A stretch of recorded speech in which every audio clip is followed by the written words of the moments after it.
जय माता दी दोस्तों। चैत्र नवरात्रि आने वाली है। चैत्र नवरात्रि की आप सभी को ढेरों शुभकामनाएं। इस वीडियो के माध्यम से आइए हम सभी जानते हैं कि चैत्र नवरात्रि का प्रारंभ कब से हो रहा है। तो इस बार चैत्र नवरात्रि का प्रारंभ 19 मार्च 2026 को हो रहा है। प्रतिपदा तिथि 19 मार्च 2026 को 6:52 से प्रारंभ हो रही है।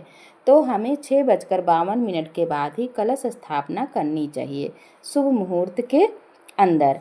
और 26 मार्च को अष्टमी तिथि हो रही है।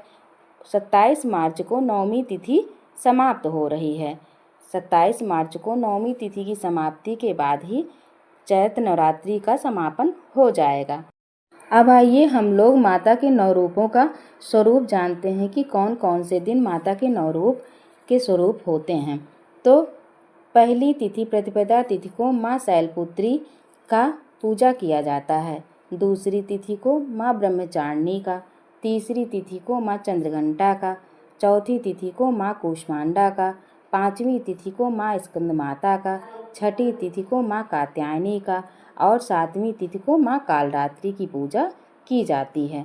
आठवीं तिथि को माँ महागौरी की पूजा की जाती है। नौवीं तिथि में माँ सिद्धिदात्री की पूजा की जाती है। हमें 9 दिन 9 रूपों के हिसाब से माता जी को भोग पूजा करनी चाहिए।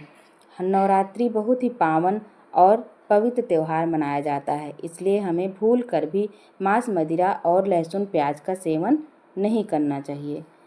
हो सके तो हमें अखंड दीपक जलाना चाहिए, कलश स्थापना करनी चाहिए, माता जी का विधि विधान से पूजा अर्चना करनी चाहिए।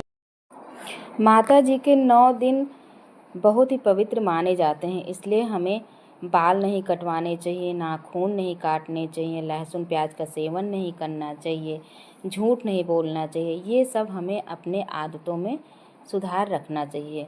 माता जी हमारे घर आती हैं तो खुशियाँ और सुख समृद्धि लेकर आती हैं। भगवान और माता रानी हम सभी को सुख समृद्धि प्रदान करे, इसलिए हमें ऐसी कोई गलती नहीं करनी चाहिए जिससे माता रानी हमसे रुष्ट हो जाएं।